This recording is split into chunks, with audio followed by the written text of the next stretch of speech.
My pregnant wife moved out of the house after abusing me for months. Now, she's begging me to take her back when I asked for a paternity test. My soon-to-be ex-wife and I have wanted kids for years, and we were thrilled when she finally got pregnant last year. From day one, I wanted to be the most supportive husband and future father I could. Her father was never involved in her life. I saw too many problems up close when it came to lacking husbands, and I would be damned before I made the same mistakes. The problem is roughly 4 weeks into her pregnancy, everything started going downhill. She stopped wanting intimacy. Fair enough, hormones and stress make that a problem. I went full stop, but then she didn't want any physical interaction. No cuddling, no kissing, slowly becoming more and more distant. Her eating constantly changed, and she was terrible about it. She would demand I get her something all day, and then the moment I give it to her, she wants something else, screaming at me. She never let me go to any appointments. No groups she went to, and spent more time away. Became cold and bitter. She's always angry at me. This went on for months. She slapped me several times when I forgot one of the dozens of tasks she assigned me during the day. I stopped doing anything for the house a month into the pregnancy. Sure, she's pregnant, I get it, moving around is hard, but she wouldn't even do laundry about 4 weeks in. And by 5 weeks, I did everything. I'm also the primary source of income. I barely sleep. I'm running on fumes. She made me sleep in the guest room. I never once raised my voice, my hand, or my tone. I sat there and constantly mentally reminded myself this wasn't her and that this would all be worth it. She didn't want me to make any baby decisions. No name, no work on the nursery, nothing. 1 month before she delivered, she yelled about how effing useless I was, how I didn't do anything, and that she was staying with her mother. She didn't let me get her anything, come check on her, threatened to divorce me, and get a restraining order if I even called her. A few weeks back, I found out about the birth of my son from a Facebook post. She posted it with her mother and some family. It effing broke me. I tried to go to the hospital and visit. They had security kick me out. After months of outright hatred, anger, and abuse were thrown at me 24/7. I effing had it. Odds are, I'm not even on the birth certificate. I opened a new account, and all my deposits are there. I took half out of our joint account. She never bought baby stuff ahead of time. Who knows what that money was going towards? So now that she has to buy supplies for our son, she's used up every cent. I've gotten a lawyer. The house is mine, and I'm the only one who has spent money on it in any way. I've sent the rest of her stuff to her mother's house. I'm demanding a paternity test. I'm not spending another damn cent until I get verification it's my son. I'm divorcing her. She chose the stay-at-home life. If she cheated, she'd be screwed. Her mother has money for a couple of weeks' stay, but it is not even close to enough for full-time support. If he is my son,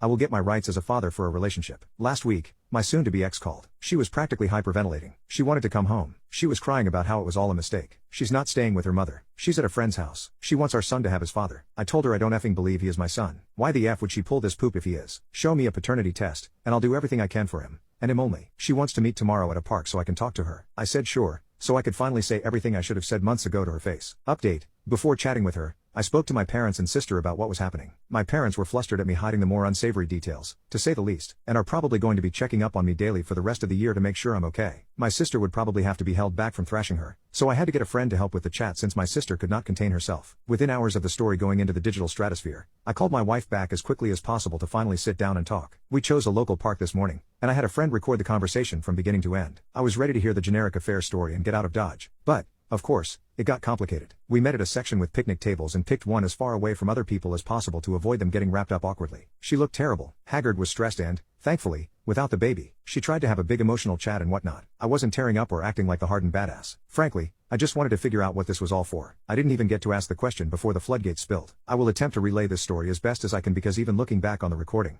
it's a mess, but also, it's because I don't 100% believe it. So fair warning, it could all be fake. This all started with her mother. As I said before, my wife's father was absent. He started well, having 2 sons with her mother before her Mel. When her mother got pregnant with her, her father went from being the picture-perfect guy he was at first and slowly changed into a negligent, abusive, unfaithful, and unsupportive jackass, ending with him disappearing when her mother was delivering. He's been in and out of prison since. No one knows why he did it. The impression her mother always gave was that she was a strong, resilient woman who withstood anything life threw at her and did anything for her kids. She has claimed to be in therapy for years. In reality, she has managed to conceal a deep hatred for men outside of her sons, but, according to my wife, there was favoritism towards her. My wife also found out she stopped therapy almost a decade ago but never told anyone. Her mother seemed always to have some slight against me, and now I know why. She was never hostile but certainly wasn't warm to me, and hearing about her secret hatred, I knew where this was going. Roughly about half a year before she got pregnant, my mother-in-law slowly began sowing seeds of doubt and bitterness into my wife. She had a complete mental break. She told her about me staying late at work and possibly hiding an affair, or that I am providing the majority of the income, setting her up for a complicated divorce. Everything my mother-in-law's husband did to her, she convinced my wife I would do to her, and she pumped this poison into her for months. My wife always idolized her mother and compounding that with anxiety she's suffered from for years, she dove in deep. As soon as she got pregnant, like on the dot, she fell into a mental hole within days, and that's when her mother got hold of her again. Hearing about her pregnancy triggered something fierce in my mother-in-law, and it spiraled from there. She had my wife fully convinced it was happening again. Every single thing my wife did to hurt me was at the behest of my mother-in-law, combined with pregnancy hormones, an undiagnosed mental illness she claims to have, no confirmation, and stress. She completely lost her mind. She 100% believed I would bail, so she punished me first, culminating in her moving in with her mother and leaving me out of the birth. While I was sending the papers and starting the divorce proceedings, she kicked into full-blown postpartum depression. And when her mother finally got her, when she finally beat me, which I guess was her victory over her ex, did I mention she's effing crazy? She had no more use for my wife. The family involved in the birth included my mother-in-law's sister and my wife's brothers. While my mother-in-law and her sister knew what was happening, my bills got fed. The BS narrative my mother-in-law spun. When my mother-in-law was done with her plan, the entire facade came down, and my bills found out everything upon questioning my wife. They were horrified. Postpartum, facing a very grueling divorce on her side, no longer welcome in our home,